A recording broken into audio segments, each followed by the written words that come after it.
officially released, and we got a good chance to skulk around the brandy new zone, and what a time it's been so far. Coming off a fresh playthrough of each of the original titles, and then going back again to do it all over with nothing but Amos and Nagant, getting Stalker 2 has felt great. The game is large. I've punished Anomaly's first campaign in under 18 hours, and here we are with 18 hours played in Stalker 2, and I've only been to 4 regions in this map. The new zone is outrageous.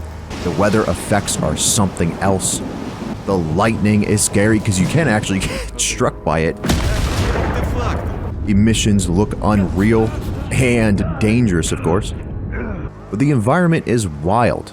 There's so much variety to the maps, way more color than previous games, but it still looks pretty impressive.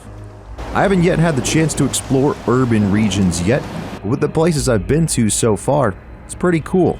And the underground levels are perfect. Mutants are, dangerous. A little too dangerous, if you ask me. Anomalies are mystifying. I don't even know half of what the game has to throw at me, but boy do I love intentionally running into anomalies, and unintentionally running into them. Not quite sure how the game does its A-life. In previous Stalker titles, they'd actually simulate what was happening in the zone. Squads could walk around, locations would change hands, the zone felt alive. In Stalker 2, I'm not really sure.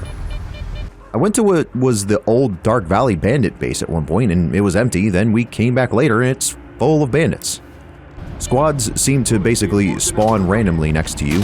All of a sudden, threat indicators are firing off while you're minding your own business. I'm just not sure how the game does what it does.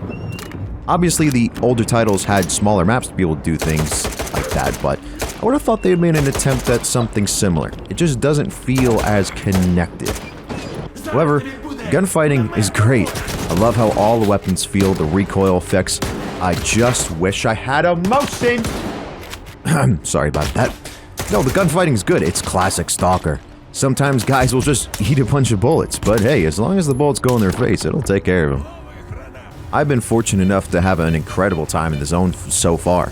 I know there's been a fair deal of issues keeping others from having the same experience, and there's always a little bit of that to be expected. I do notice the game relying heavily on DLSS and FSR to make the experience the best it can be, which is a little unfortunate. It's not dreadful. I've been running 2K Epic with 90 to 100 frames on a 10th gen i7 with a 4070, just definitely needs a bit more polish. But you know, the most amazing thing about Stalker isn't just the atmosphere, all the horror shooter elements, the environment. It's the community. Because even with the little gripes I've had with the game so far, the developers are listening to feedback and working hard to adjust. But the modders have been already pumping out mods to address all sorts of things alongside it. It's always something to see how dedicated people are to making Stalker the best it can be, and that's one of the things that I enjoy more about this game series than anything. If it is your first time in the zone, guys, I do hope that everything works, but I also do hope you guys enjoy it.